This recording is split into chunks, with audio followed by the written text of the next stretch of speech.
নমস্কার বন্ধুরা, চৈত্র নবরাত্রির তৃতীয় দিনে চন্দ্রঘণ্টা রূপে পূজিত হলেন মা। চন্দ্রঘণ্টা দেবী দুর্গার তৃতীয় রূপ। নবরাত্রির আরাধনার তৃতীয় দিনে এই বিগ্রহের পুজো করা হয়। এই দেবীর মাথায় ঘণ্টার আকারে অর্ধচন্দ্র শোভা পায়, তাই তিনি চন্দ্রঘণ্টা।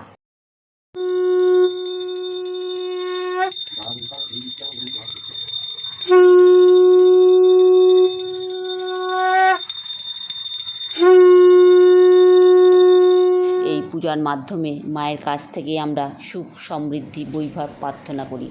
তার পূজার মাধ্যমে অশুভ শক্তির পরাজয় ঘটায়। সবাই ভালো থাকবেন, সুস্থ থাকবেন। ধন্যবাদ।